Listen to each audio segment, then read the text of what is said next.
A Dimchey não é geladeira, é um bunker de kimchi. Se tiver um apocalipse zumbi, é lá que eu vou me esconder. E ainda levo uma pimentinha. Ela tem mais compartimento secreto que novela mexicana. Até hoje não sei onde guardei o alho. A geladeira Dimchey conserva o kimchi por meses. Já eu não consigo conservar nem minha dignidade na frente de um bolo de chocolate. Ela não apita quando fica aberta. Ela julga, silenciosamente, com aquele arzinho frio de desaprovação.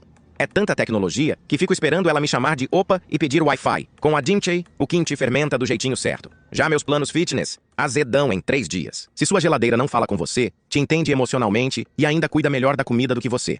Ela não é uma Dimchey.